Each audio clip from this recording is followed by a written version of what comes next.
So this is, I think, a really pivotal moment in agentic commerce and commerce overall.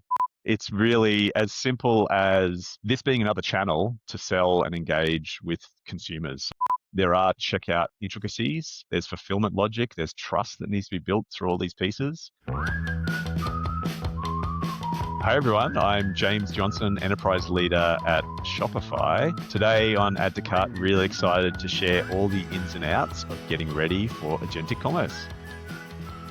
Hey, it's Nathan Bush, or Bushy, joining you once again from the land of the Turrbal people here in Brisbane, Australia. Now, before we get into today's episode, and it is an absolute cracker, I've got a quick one for anyone who is grappling to get some great benchmarks around delivery and customer experience. It's that time of year where one of my favorite reports is out, Shipit's Commerce Delivery Report, and the findings, as per normal, are mind-blowing.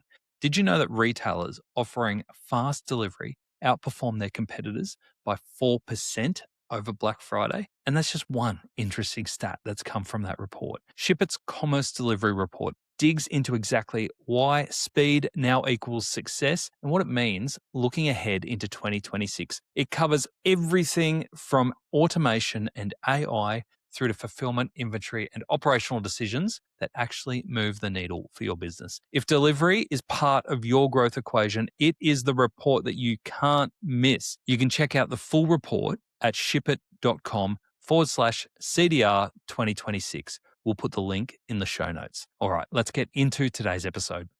Welcome to Add to Cart. Once again, welcome, Rosa. Thanks, Bushy. I'm joining from the land of the Garigal people here in Sydney. Lovely to have you here. We have a very, very, very special episode, hot off the press, coming up today. We do. We have James Johnson, the enterprise lead at Shopify, who is hot off the plane, straight from the NRF New York Cold. City conference. Oh, yeah, he's very cold. He's freezing, but his intel is piping hot.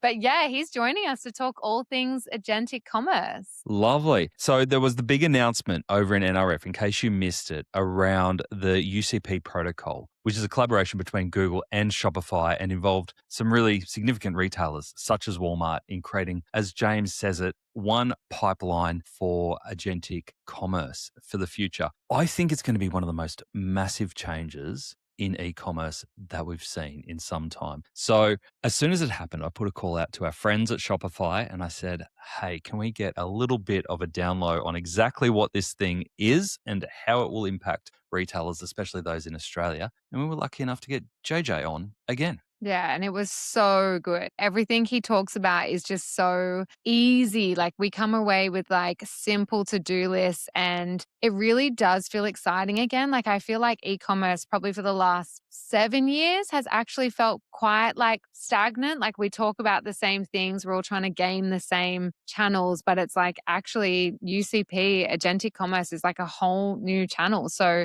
yeah, it's going to be a great one. It is a great one. And in this conversation, I love that we obviously future gaze and we want to unpack what this is, but there are so many tips in here that you can get started on straight away. So it's not like I'll learn this and then I'll store it for future. It's actually like, no, I'll learn this and I can get started straight away. So James breaks that down really well. We talk about everything UCP and agentic commerce, what it is, how it works, a lot around getting data right, especially writing for both bots and humans. And we talk about some of the AI tools that are available right now in the Shopify ecosystem to get your hands on straight away. But what I also love is that this isn't necessarily a Shopify conversation. I agree. I thought that was a really interesting announcement as part of this release was, yeah, that they have an agentic plan. They can almost see like they're not just holding strong to their bread and butter. Like it is really cool to see that they've created a product that basically any business, no matter like what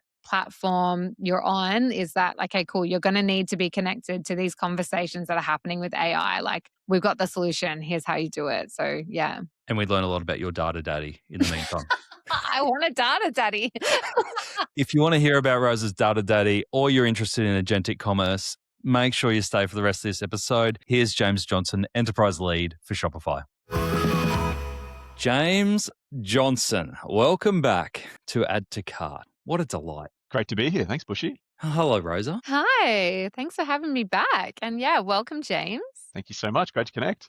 On our pre-call, Rosa, you said, James, lovely to meet you. Really great. And James like, we've chatted before. Great way to start. You're my child's godmother. Oh, damn it. Maybe not that intense. But then I don't feel bad for James at all, because the first thing he said when I introduced you, Rosa, as joining us as a co-host, he said, well, it's good. It's about time you leveled up. And I think we can all accept that that is the case, Nathan. The proof is in the pudding. All right, let's get into it today. We are talking all things agentic commerce. This is a very special episode of Add to Cart, because over in New York City during NRF, there was a big announcement that came out from Shopify and Google together around UCP. And I think it has the opportunity to change everything we know about e-commerce. And that's when I reached out to our friends at Shopify and said, can we please get on the blower and have a good in-depth conversation about what this actually is and how it could impact retailers? And that's why we're here today.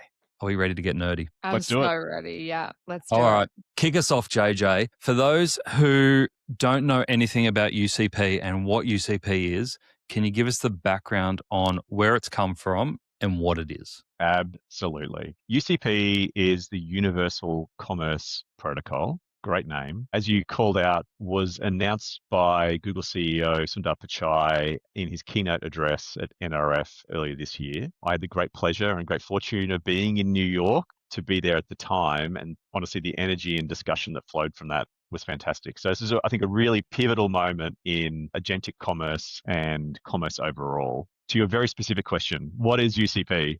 By the way, I was so jealous that I wasn't in NYC at that time of the announcement, because of all the conferences, you never get big announcements. And this one was like smack bang. It was pretty cool and filled with TLAs, three-letter acronyms, NRF in NYC with UCP. So breaking it. WTF, let's get into it. Exactly. I love it. Breaking it down. So UCP was co-developed with Google and Shopify. It is a new open standard for AI agents to connect and transact with any merchant. So at Shopify, we're all about making it so that you can sell everywhere that commerce happens. Increasingly, we know that AI is a huge shift in commerce, and every day millions of people are turning to AI to do things like product discovery or browsing and increasingly buying. And so UCP is about us making sure that our merchants have the latest innovations to reach their customer. Importantly, as we said, co-developed with Google, but it's already supported by 20 plus retailers and platforms. And basically, it's a protocol. So in some respects, not to underplay it, but you should think about it as the plumbing that really facilitates a lot of these agentic and agent-based discussions and transactions. And it's designed to make every integration fast and flexible, because we know that every retailer's needs are unique. And so retailers have different discounting requirements or loyalty requirements or logistics around pickup points and picking things like delivery dates. So we know no one version of checkout meets all those requirements. And UCP has been built with that in mind to really drive the right outcome. And I think very importantly, UCP is also an open standard. So it's not a walled garden. We are really building the infrastructure using the experience that we have from millions of checkouts and billions of interactions, which is honestly a pretty exciting place to be. Huge. That's just like so huge. So can you just explain, just in case people don't understand what agentic commerce is? Like, let's just go even back one step, just in super simple layman, laywoman terms, lay them terms. Yeah, agentic commerce. So agentic is really transforming retail in many respects. To make it as simple as possible, I think about it as an umbrella term of agents interacting with agents to buy something. We know and we've seen from Shopify data and broader market data that AI is fundamentally changing how we shop. So moving from search to conversation. And that's really moving into this world where shoppers describe what they want with a conversational agent, and those agents are servicing the right products. So in those simple terms for lay people, it's really as simple as this being another channel to sell and engage with consumers. So historically, we've had things like social commerce. We've had a whole variety of ways to sell as retailers and as merchants. The AI agent shopping is really the newest channel to grow and is increasingly relevant. So as I mentioned, Shopify is all about building the infrastructure so that retailers and merchants can jump directly into those AI conversations and making it possible so that you can transact directly in chat and have that really relevant experience. The important aspect as it relates to UCP and Agentic, again, think UCP is the plumbing. We've built this open standard so that others can build on top of it. As a consumer, you will be using UCP, but you won't be interacting with it in a discernible way. You'll be interacting with an agent that will allow you to purchase. And so those agents are ones that we know, like Google in AI mode, or Gemini, Microsoft Copilot, ChatGPT. They will be the agents that consumers will interact with. And fundamentally, this is about Shopify syndicating your products into all of those AI channels accurately in real time. Okay. So Shopify UCP is making sure that your products as a retailer are there when anybody's in their private chat with ChatGPT, Claude, wherever they are, they're in there, and Shopify is like giving you the ability to like present your products like where and when this customer needs them. So it's not an agent like some people might think, like how people are paying for bots to go and shop and do their tasks for them. Andrew is doing that. My husband has outsourced everything to our bot Bingo.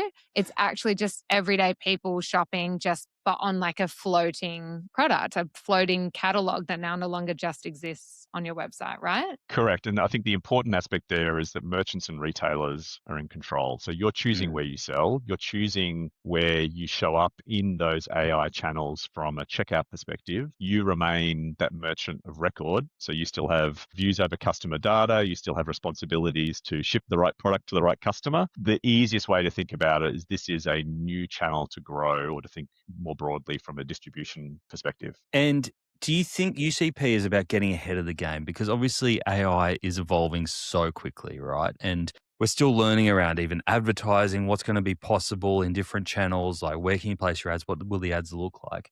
Is the idea that this gets ahead of the game, especially with the partnership between Google and Shopify, to go, no matter where you're going to sell, we want one way for retailers to set up their data to make sure they're not doing it multiple times for multiple agents? Yeah, the multiple times for multiple agents is the challenge, right? So if we take a step back and think about the partnership, I think the really exciting thing is that Google is an expert in search and discovery. They've done that for a significant period of time. Shopify are the experts in commerce. We've been doing this for 2 decades now. And so it makes sense to partner to co-develop the protocol around those strengths. And so we have brought a wealth of expertise in terms of all of the challenges and quirks of checkout and commerce, because it is so broad and we've seen it so broadly over time. So I think that's important from a relationship perspective. In terms of, as we think about setting up those merchants and those discussions, powering commerce is really hard at that scale. It means you need to have that structured product data that you mentioned. There are checkout intricacies.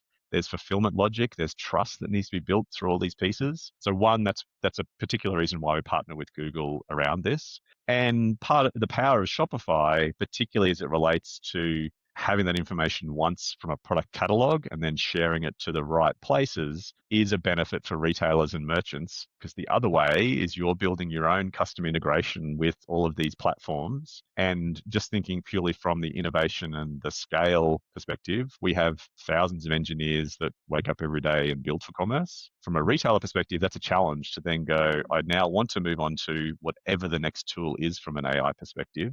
So really part of the proposition here is have all your products there, make sure they're enriched, make sure they're communicating the right information, but then syndicate that to Google, to ChatGPT, to the Shop app, to all those aspects of where your consumers are going to interact and transact with you. I could imagine when UCP was announced, because you've got such a strong partner network, especially in that app space, heads would have gone into overdrive into how to not only update their offering, but also new ideas in what might be available in agentic commerce. How are you handling that for partners there who might have all these ideas, but not all the details are there on UCP yet? How are you going to manage that?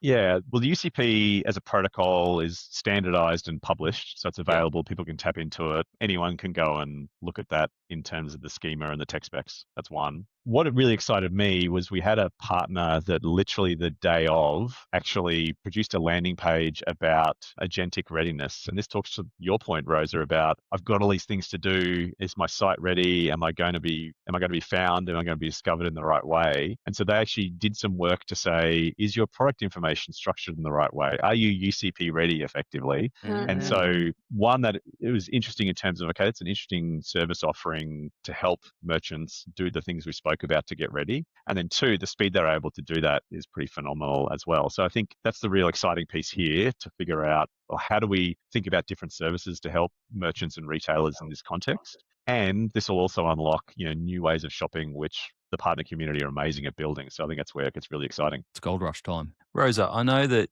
Andrew especially is very AI forward in your business, obviously co-founder as well in Croct. Yeah. Is he playing around, or are you playing around in terms of getting visibility through agents yet, or are you waiting to see how it all folds out? Yeah, I think he's just like forgotten about Crocs altogether. Let's be honest. I think he's just like gone. But yeah, look, it's crazy. I think even the way Andrew, like watching how he consumes now, like, and what he's doing and how he's using agents and how he's like, he basically has like built a little bot in our house that's now like able to like literally do work for him, starting to look at like putting our kids' name down at different schools and like all this kind of stuff. Like it's like a full on thing. So I think he's almost forgotten about that middle step. Like he's almost thinking, oh, we're going to have these agents who are going to be doing all this stuff for us. I think he's forgotten, what a loser, about like the market that's actually where we are already, which is asking like our AI agents like what we need and where to get things and so on. So he actually, when we were talking about this conversation that we're going to have today, he was like, damn, I actually haven't thought about that. About like, yeah, he's like, I already went too far to like basically having bot slaves. But yeah, this is like just so fascinating. I think it makes us feel like so excited about, oh my God, finally the game is changing again. The rules are resetting. The playing field is like going back to zero for like retailers. And if you are tech forward, like have fun. And if you're not, like, damn. I think it's such a good call out though, in terms of being, someone like Andrew who's clearly on the leading edge of some of this thinking. What we're seeing is that the normies, and I mean that in the most loving way possible, like normal people are increasingly, even like Nathan, are increasingly using this technology. I thought you were going to call me a laggard. Yeah, we call him laggy. Laggy, but it's not just technologists. So we see that in terms of the numbers overall. And to give you a quantification point, since January last year, we've seen a 9 times increase in AI traffic to merchant storefronts and a 14 times increase in orders originating from AI searches. So admittedly, off a small base, this is not every single person, but the growth there is phenomenal. And so as the capabilities are developing, consumers are turning to this more and more. And it's up to retailers to be able to be where your consumer is, right? Yeah. Not every single brand is going to need to be full on into this as a strategy and have 90% of traffic coming from agents. That's unlikely to happen in the next little while. But depending on where those brands are, depending on that retailer's digital strategy, I think this is going to be a really important distribution channel on an increasing basis. And I think that's interesting right now in terms of where traffic's coming from. But where we are going with Agentic is obviously being able to take the customer on the whole journey through to checkout, even maybe loyalty, re-engagement through bots. So it's really disrupting not just retail business models, but in reality, it really should disrupt the Shopify business model, right? Because you build websites. Yeah. But when you announced this, the actual share price went crazy. And I feel like it's a big move. It's a big, bold move by Shopify to not abandon its core product, but still obviously still building websites, but to go, actually, we believe the future is over here, and almost leapfrogging your core product. How does that feel internally from a culture perspective? It's interesting. One, we don't follow the share price all that closely, so I'm glad you've got that observation. I certainly didn't. But what's important is to bring that back to what we think about from our mission. And our mission is to make commerce better for everyone. And honestly, that's why I get out of bed in the morning. And it's exciting because everyone is a large and diverse group. You note the mission's not we build a website for those retailers. And so, we've seen the data and growth and expect that this will be a key sales channel for merchants in the future. But that doesn't mean that everything changes overnight. That doesn't mean that websites and storefronts are no longer relevant and they disappear tomorrow. And I think about it in a store context. Nathan, you and I have been around for a little while in ecom land, and we used to, aging there me. was big, bold claims, right, in terms of what does the future of retail look like in an online sense, and online's going to eat the world, et cetera, et cetera. Hey, newsflash, stores still exist. They have a functional need. The role of stores have changed. It's Yep. more experience-based. It's more engaging with the brand, but it absolutely provides another option for consumers. And I think that's going to be the case here. Consumers, again, depending on the brand, depending on the model, are going to have a storefront and a website interaction for some aspects. They're going to have something physical where that makes sense. They're going to have something that's probably convenience or value based, which is just order me that thing, please, because that's what I need. And an unbalanced view of all those elements together that's going to morph over time. But I think it's going to be a mix of everything, is the short answer. So basically, we're talking like how it exists now. So pre UCP making its like moves in Australia and New Zealand is right now like, yes, you're seeing that agents are driving traffic, which traffic then drives sales. That's great. Except with the introduction of UCP, what is going to happen is that it won't actually be a channel for traffic. It's going to be a channel for conversions. So as retailers, like traffic, we're no longer going to be living in our data in terms of like sessions or, looking at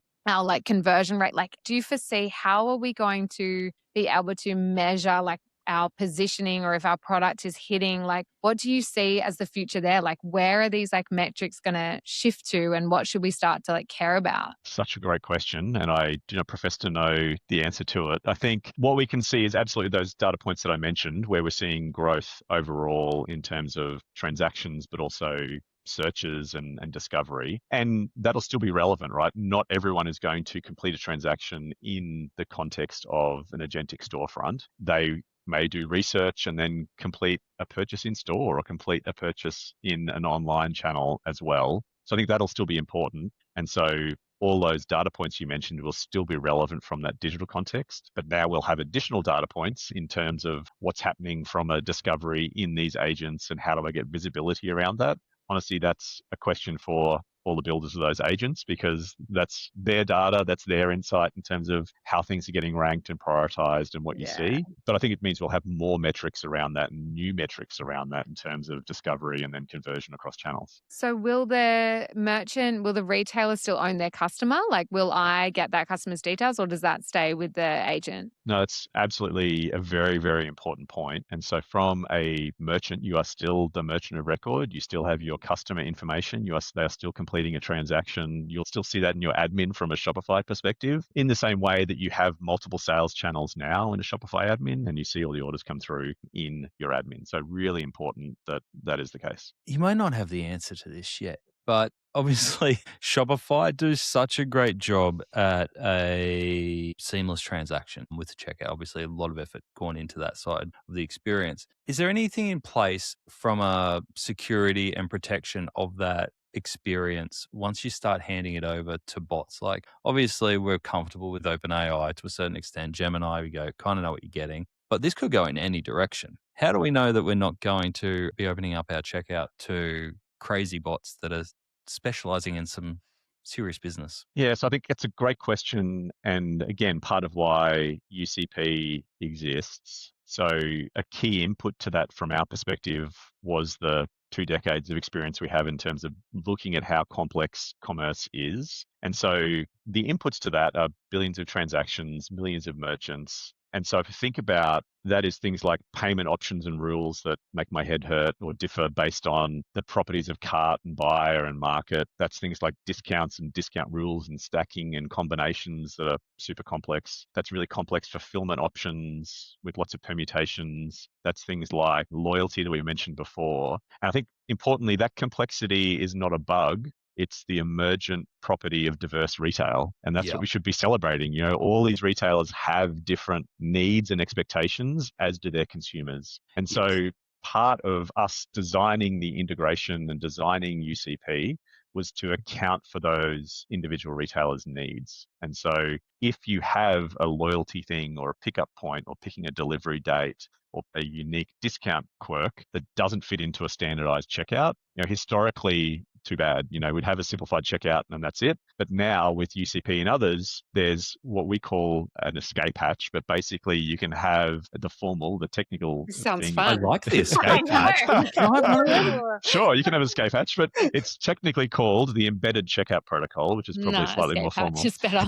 But the idea is really having this escalation that is bi-directional messaging between agent and merchant. So putting that in simple language, that means that the checkout is embedded on the agent surface with secure credentials and context flowing both ways. So that kind of addresses the security point you made, Nathan. So can retailers choose where their checkout can show up? Yeah, again, they're having choice in terms of which channels they're going to be turning on to in terms Okay. of agentic storefront. So yes, but what that escalation or why that escalation is important is you go through a normal checkout process and then can pop up a human in the loop version of, hey, type in your loyalty information for me now, please. Or, hey, I need to pick a date and I can't do that yet as an agent, therefore pop up a browser so you can interact in that way to complete a transaction. So that's really important because it means that as a retailer, you're capturing the information that you need to complete a real transaction. And there's things that agents can't yet do, and maybe they'll do that over time, but that's a really important step to make sure that we've thought about and built for all of that complexity. Booty prides itself on making some of the most comfortable underwear on the planet. Soft, breathable, no bothersome seams. But behind the scenes, their marketing stack, well, it was a lot less comfortable. As Booty scaled across Australia, the UK and the US, customer data was scattered across email tools, on-site forms and paid platforms. Getting clear insights, let alone taking action, was slow, clunky, and as pleasant as a wedgie on a hot summer's day. So they simplified everything and unified their channels in Klaviyo. With one view of the customer, Booty could finally understand how people browse, abandon, and buy, and then trigger personalized messages across email, on-site paid, and SMS without adding more tools or manual work. The result, an 87 times ROI from Klaviyo year to date, a 10% lift in retention year on year, and a 34% increase in high intent customers in just 90 days. Turns out, when your marketing platform is as comfortable as your product, growth feels a whole lot better. If your stack is causing friction, head to klaviyo.com/au and see how brands like Booty are scaling comfortably. My brain is just like exploding. Like I just have so many questions, and a lot of them are for Google. Like, let's get Google on the call. Like they need to answer some stuff. So many questions I think that other merchants are going to be feeling, okay, do we get those conversational insights? Like we used to be able to see from Shopify, like if you had a search bar, we can see what sort of things people are looking for. Are we going to lose that? Is the agent's going to end up just working against all of us where it's hang on, we know that they have an abandoned cart discount code. Why don't you just hang on a little bit? I mean, whatever. This is the future and that's going to happen. And it's just going to be who knows how to play in the gray area and deliver an amazing customer experience. And the bots make my pottery for me. What is the point in pottery? No, I think the customer experience is the right lens to think through, and a partial answer for that. So for anyone that is on Shopify and hasn't installed the knowledge base app, make sure that is your to-do list, install that. That is really important to part of your point, Rosa, around capturing your store policies, things like brand voice, FAQs, and that feeds that to agents in the right construct so that when people are asking about, what is my sizing fit? What are the return conditions? That information is being surfaced in the right way. So that's easy win. You install the first party knowledge base app from Shopify, and that will give you some guidance. So some of that information you're after in terms of what are people searching for, what are those trends, will come from that. It won't be the full product richness in terms of step by step, but it'll absolutely give you a flavor in terms of how we're showing up as a brand, and should give you some good ideas in terms of, do we need content or information that answers those particular questions? And so does that have weight now, the knowledge base app, rather than is that already, if you've got that and you've got it tip top, then that's already helping you show up? Yes, you can do that right now for all the Australian retailers, and that will help you in terms of those channels. And it's worthwhile just being really clear, because I know we've got a large Australian audience here, though, in terms of timing and availability for these various things. So UCP, the Universal Commerce Protocol, is a global protocol. It's available around the world now. Agentic storefronts, which is Shopify's capability to help brands on Shopify get discovered in AI platforms, is currently US only. And right now, you need to be US entity and in the US to take advantage of that. Why do you have to do that to us, JJ? Yeah. Everyone wants to go super quick, and that's exciting. Not everyone can go all at once, unfortunately. So stand by. We'll let all the Aussies know as soon as possible. For those, and we have a really diverse range of retailers. So if you're a Australian retailer with a US entity, you probably can apply for some access if you get in the right way there from an agentic storefront Why are you perspective. giving us that dodgy look right now? That's Well, that raise his open eyebrow and secret hatch again. So that can be a way to think about, again, looking at using that as a distribution mechanism for US-based stores. There's still a process to follow through that. Everyone wants to go fast, which is awesome, but it takes time to do these things well. It's okay. The US can be our burnt toast, the guinea pigs. We'll get it when it's good. I hear guinea pigs. I haven't heard burnt toast all that often. That's a nice way to think about it. But I think to your broader question, Rosa, so yes, knowledge base, super important. That's something that everyone can do right now and is a good way to think about structuring your non-product data. What I would also just call out, because many of the discussions I have with retailers now is, well, how do we get prepared for this agentic future? And I think this is honestly where we are an advantage as Australian, New Zealand retailers. Because we don't yet have the storefront piece, we can get our data set up in a really effective way that not everyone has the opportunity to do. Data's not boring, Bushy. What's going on here, mate? This is honestly stuff. We want the storefront. Let us go, James. Honestly, the most important bit is making sure you get your data cleaned up and in a really sensible and structured way. So the good news is Shopify Catalog does an awful lot of work here in terms of making sure your information is presented the right way to agents. So that's a win, and we've put a lot of effort from a product perspective to make that happen. But importantly, you want to make sure you've got really good titles and descriptions and images and variants and attributes. The better that information is, the more context that the AI agents have, and they're going to surface your products in a more complete way. So that's important for product feed, but also think about philosophically writing product descriptions for humans and the bots. And so think about, I know your mind has been blown there, Nathan. That's what we need to do. You need to balance. But it's about what's the material composition. But are we getting the bots to write for the humans and the humans to write for the bots? Oh, maybe. This is where it gets really interesting. We're in a big vicious loop. Who knows? Yeah. Everybody come together. What's so bad? That's cheesy. We don't do cheesy around here. But yeah, okay. So make sure that you're including your keyword stuffing, but in a natural way of fabrics and stuff that makes sense. I'm deep in couch words. So can we use a couch example? Oh, I literally just bought a couch on the weekend, so let's use that. But did you buy Rosa's? Because Rosa just sold a couch that she hates. Oh, maybe I did. And I bought it for too.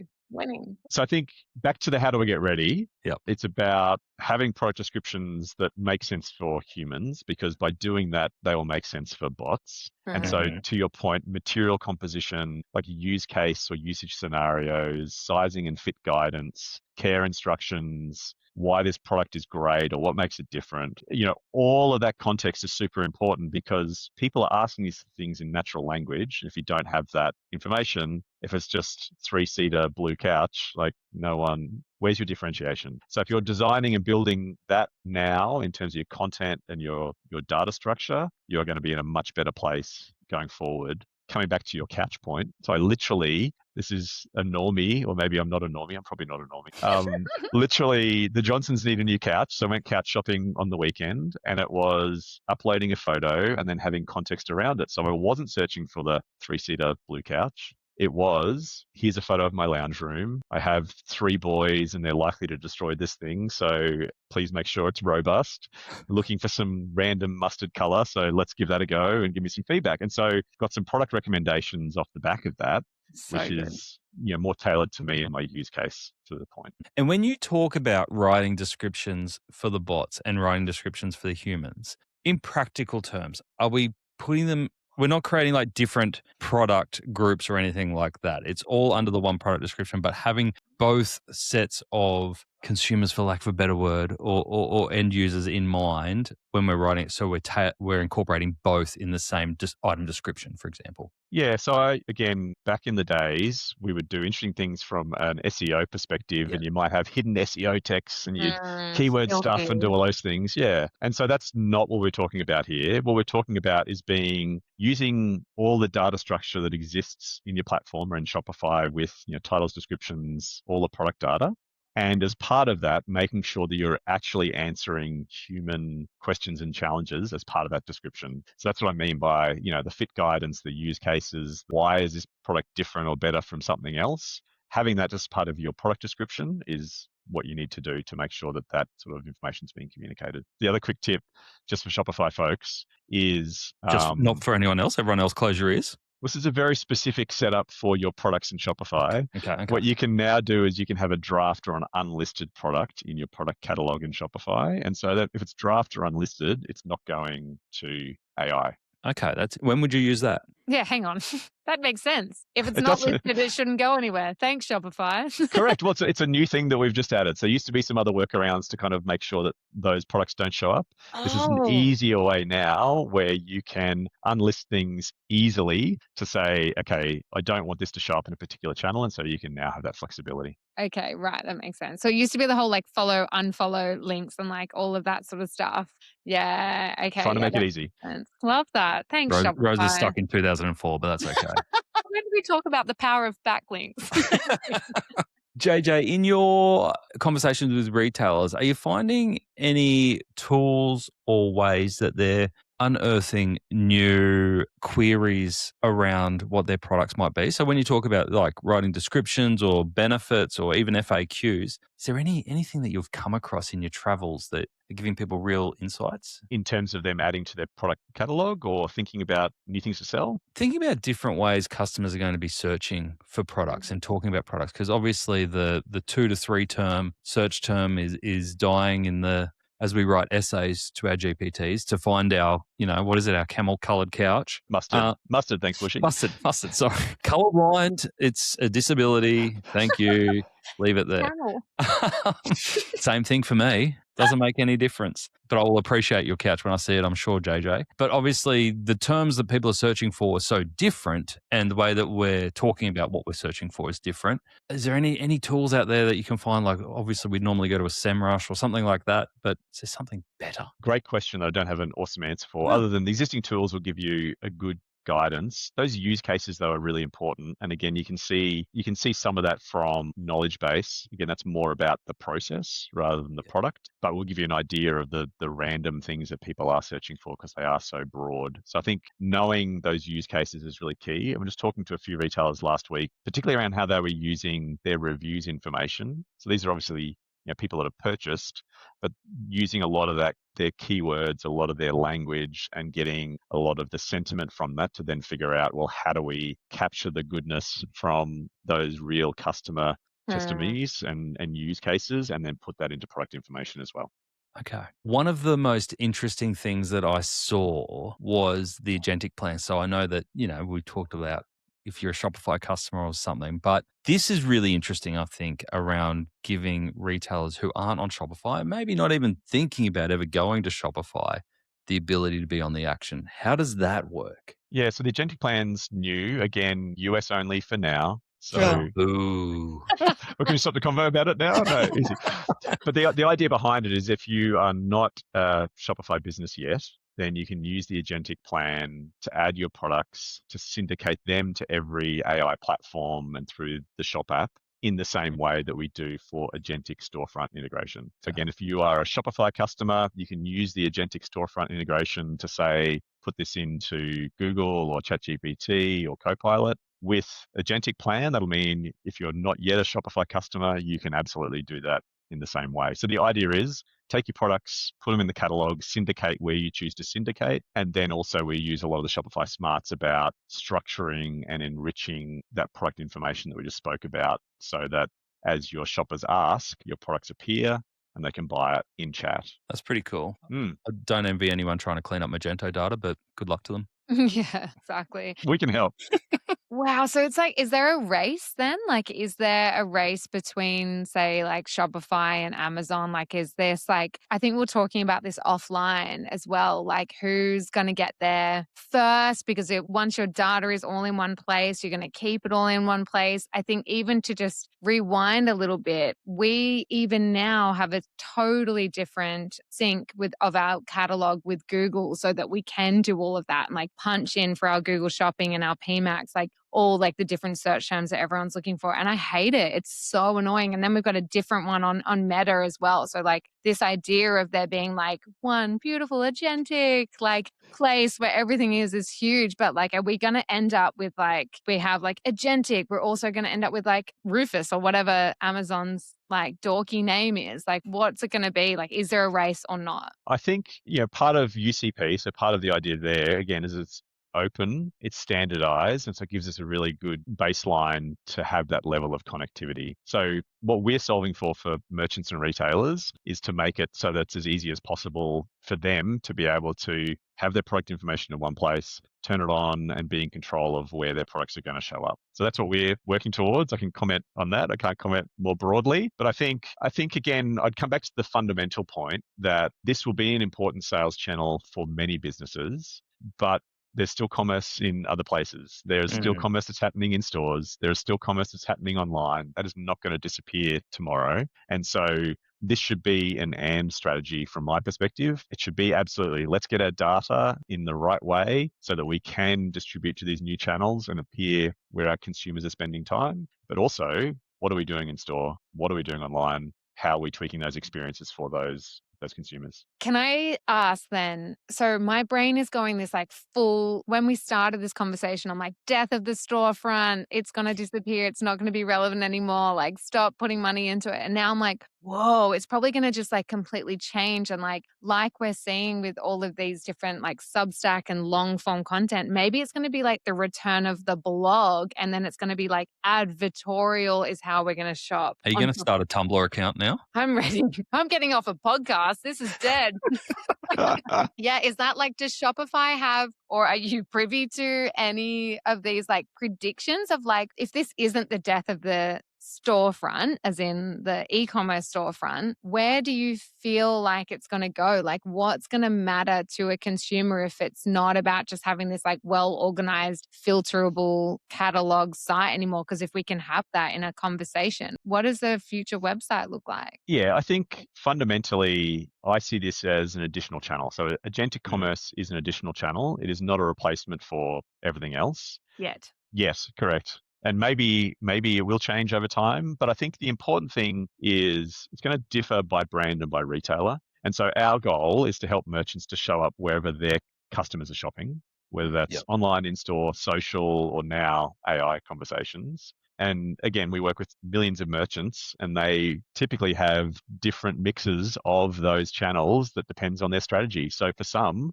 online is really important, in-store is really important, and they want to blend that together, social not so. For others, it's how do we do social commerce and let's run after that. For more, it will be absolutely, let's go do AI and that is the channel where we win our new customers. I think the answer is going to be a blend and that's going to differ depending on the brand, the retailer, and the consumer. Because if we think about it, social commerce and agentic commerce is probably going to come together at some point, right?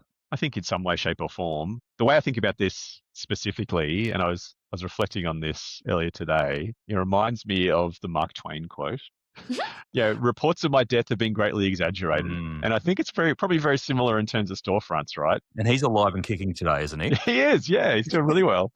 No, but I think, in all seriousness, I think to your point, Rosa, it's how does the storefront, how does a website change in terms of what it needs to do for customers? And same way stores have changed. It's less about just the transaction. Now it's more about that experience or that branded environment. Will websites go on a similar trajectory? Possibly. And I think the important bit is it's somewhere you can control your brand story and can control more of that than you can in other channels. And I think we've even saw that when marketplaces were a thing, and they still are a thing for many businesses, but it was suddenly, well, why would I have an online store because I'll just go and sell via all the marketplaces? That's a strategy for some businesses, works really well for them. For many, though, it is an and strategy.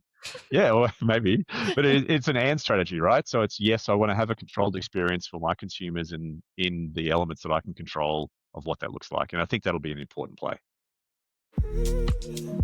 We've all been there, right? Slipping on a great looking pair of shoes only to regret it a couple of hours later. Who knew that blisters could get blisters? Well, the founders of Frankie 4 did, and that's why they've created a line of stylish, podiatrist designed footwear that don't just look good, they actually feel good too. But what began as an online success story quickly stepped into the real world with retail stores opening across the country. And when they moved to the Shopify Plus plan and rolled out Shopify POS in-store, Frankie 4 really hit their stride. Now everything works together, from online browsing to in-store buying. It's one smooth, unified commerce experience for both customers and the Frankie 4 team.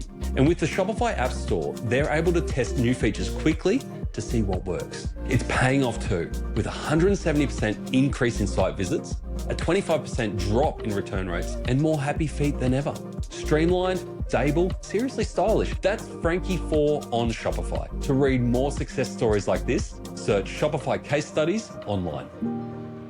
If we've got people here who are in their e-commerce career at the moment, whether they're a founder or whether they are managing an e-com store at the moment, what do you think are kind of 2 or 3 things that they could do right now to improve their AI literacy or experience so that they're ready for when it actually takes off properly? Amazing. What a great question. I think importantly, get hands-on, and that's something that we do internally at Shopify and something I'm really passionate about as well. And so we call that staying curious internally. So my overwhelming response would be stay curious, and that'll differ from different folks. If that's jumping into the tools, getting hands-on yourself, awesome. If it's doing some competitor research and understanding who's doing this better than others, great, go away and figure that out. If it's looking at practical steps to update your product data that we spoke about, awesome. That's a real win. Go and do that. So it's a bit of a wishy-washy answer other than stay curious and get hands-on, I think is the right way to win. Well, I feel like there's, especially if you're on Shopify already, there's already those tools to get in there and get your hands dirty. We talked about knowledge base before, but even Sidekick, like... Oh, I love Sidekick. Next born child is being called Sidekick. Love it. But it's all there, ready to play with, yeah, right? 100%. And I'm glad you both raised that. I was about to, so thank you.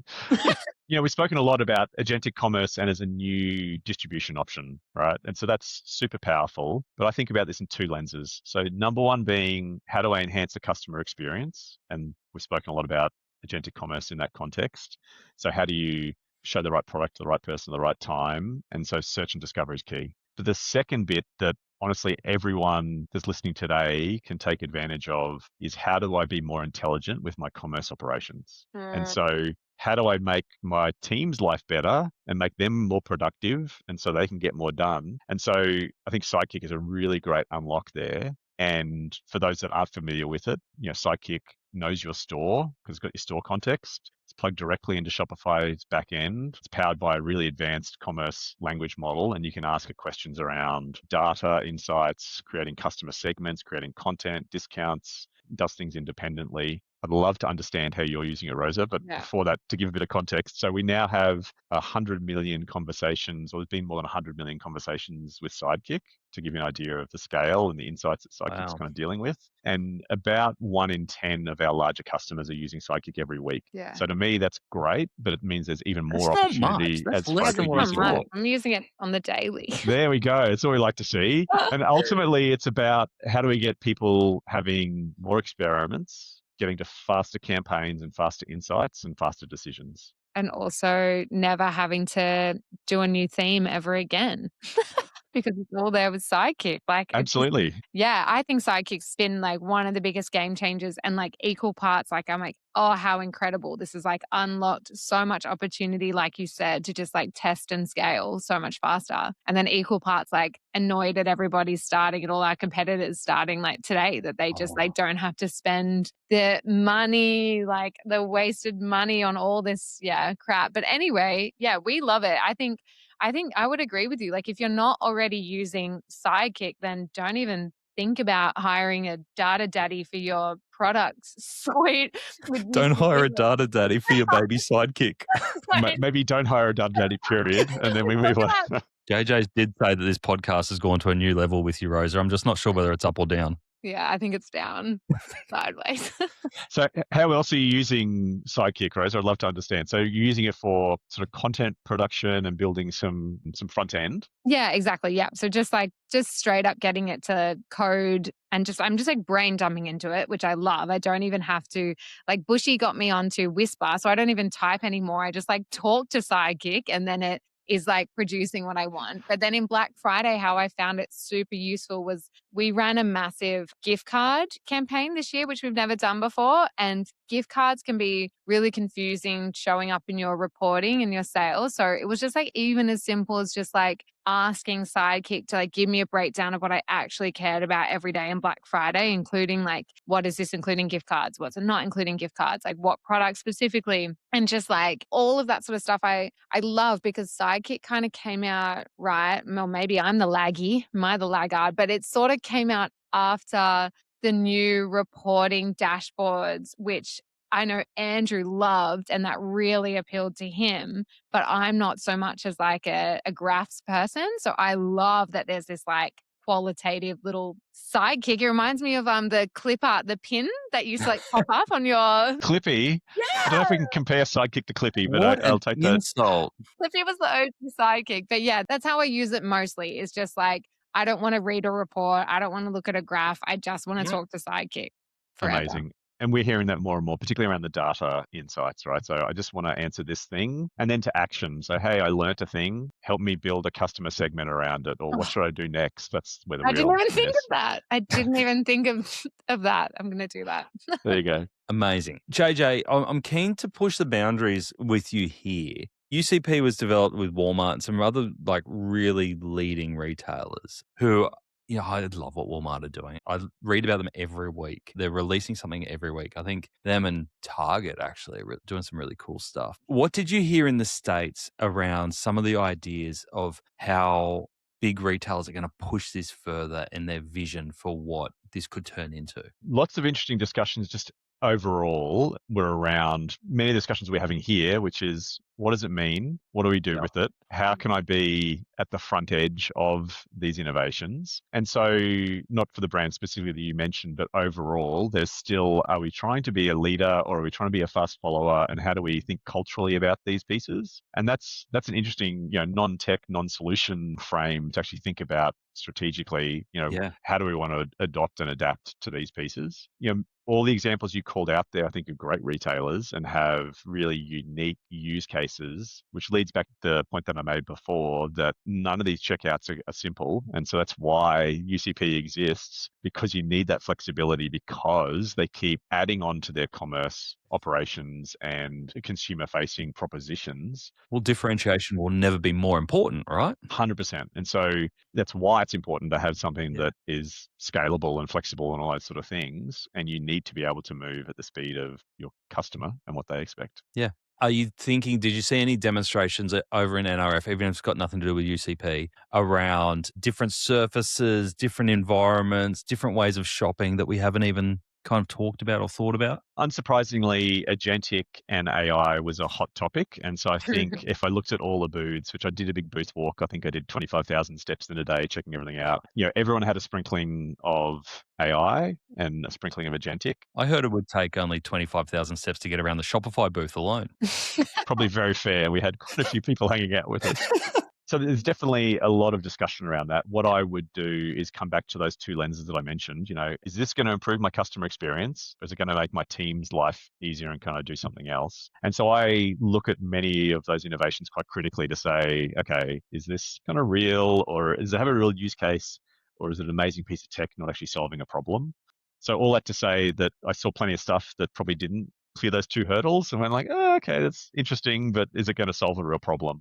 But definitely some surfaces, some interesting things happening across social, interesting things continuing to happen across all the agentic aspects that we mentioned here. But I think the key bit for me is really how do we improve those commerce operations? So how to make it easier for my team to do the things? Because we don't all need the next shiny thing until we've built the scaffolding for all the stuff that actually sits underneath it that mean we can do it effectively. Very wise words. I like it. Love it. All I'm hearing is like data cleanup, like fix everything, data manual, data entry. Ugh, but then like just do it once, do it right. And then like, yeah, make sure it makes sense to what your customer's actually looking for. And you know what?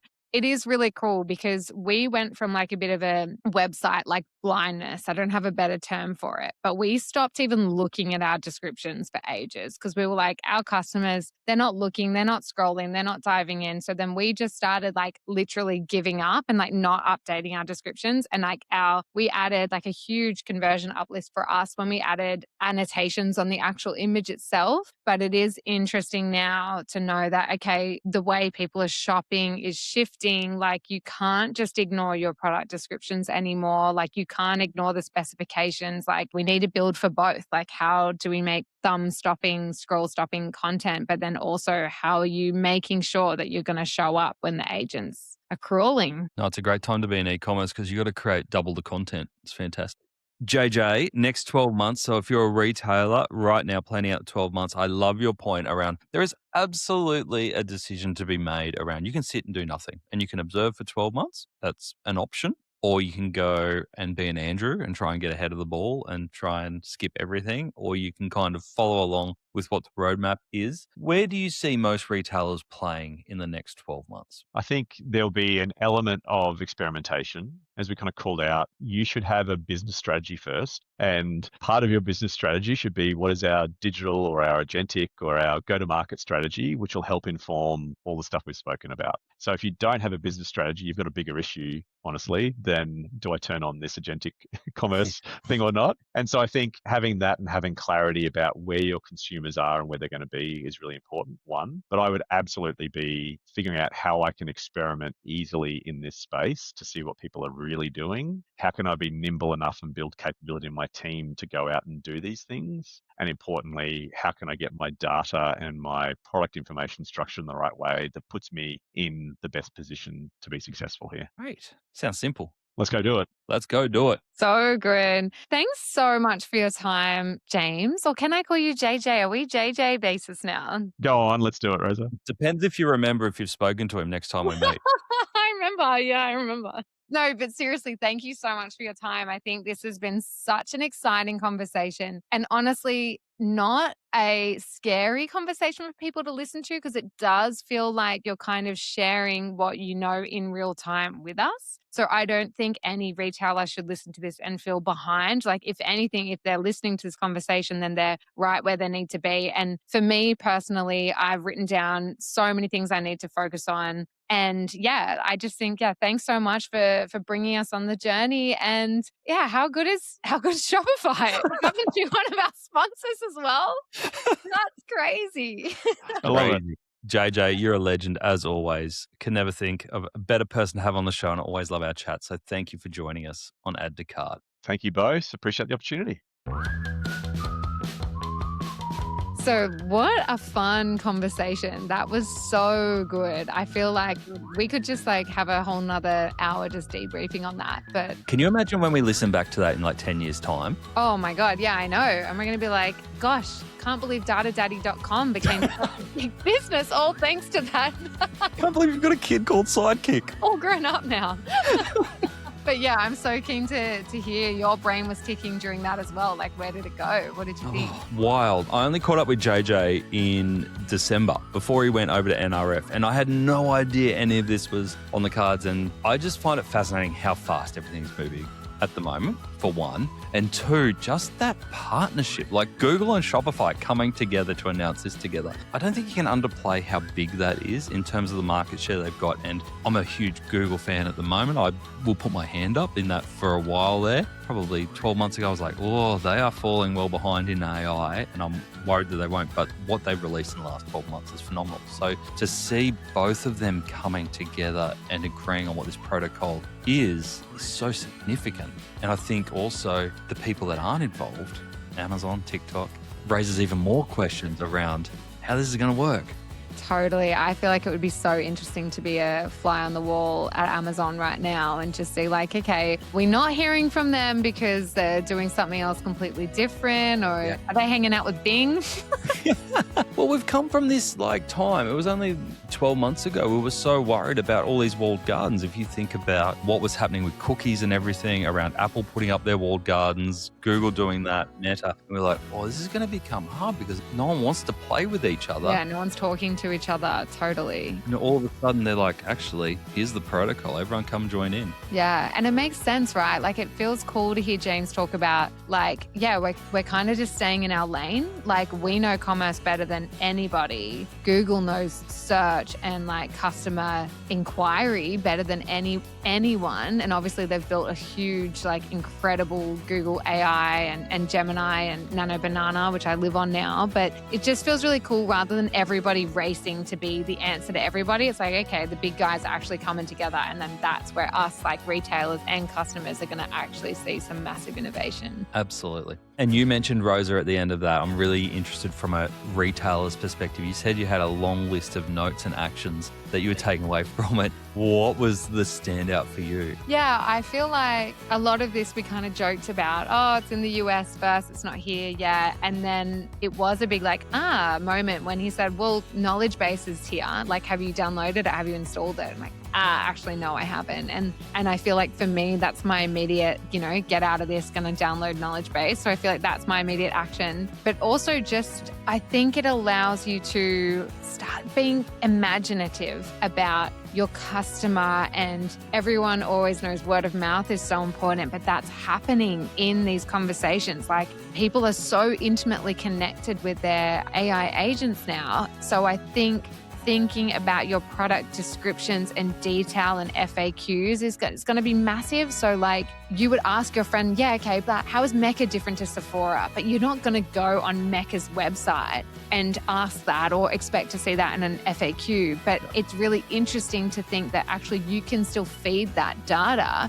to AI, and then that is the type of question that they're going to be asked. So I feel like, yeah, I think it's a really exciting time to like get a bit ruthless about your product differentiators again, and just like not just have to get the visual impulse all the time, just be part of that conversation. So that's got me really excited on this conversation. Are you going to jump in straight away and like have a look at your descriptions on your top products and kind of rewrite them for the bots and the humans? Oh, we had to do that literally because Andrew came in with a foul swoop and did like a massive AI sweep of everything, and it was so bad. Like you could tell it was written by a late 30s bot, and it was like, oh, our customers are like mostly female, so it was like, oh, this is so bad. And then our paid ads was using that as like the benchmark. Our tone of voice went all over the shop. So yes, I feel like it's a good excuse to get back in there and add a bit of personality and punch in those keywords, which he said not to do, but I feel like he was secretly saying to do it.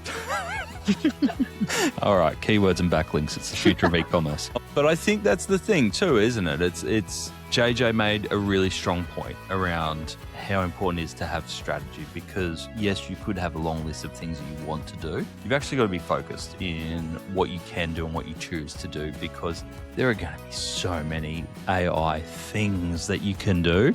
But a lot of it is the boring stuff. It's the data, it's the copywriting, it's all the foundations of e-commerce that we've always done, but just at a new level. Did your opinion change around Croc's AI strategy at all? Definitely. I think as a business, we're still probably using it reactively, but I think it's time to really, it's not hard to imagine where this goes now. And maybe a year ago it was, but by the end of 2025, you can see where things are moving, and there's kind of no excuse to not have a go-to-market strategy for all things AI commerce, if you'd like. So yeah, I do, that resonated. His last point there was basically have a go-to-market strategy. If you don't know where you're going, then you will still have all these apps and plug and play, and you'll innovate with AI for AI's sake, but get smart about it as a channel now. Love it. And choosing not to go down the AI rabbit hole is still a strategy. And I think that's really important for people to know. Not somewhere I'd go, but it is still a choice. Rosa, that was delightful. Thank you for joining me. So much fun. Thanks, Bushy, our resident laggy. I can't believe how did I get called a laggy? What's going on here? Oh, wow. Well, I hope you find your data daddy and live a happily ever after with Sidekick. Ciao. Bye.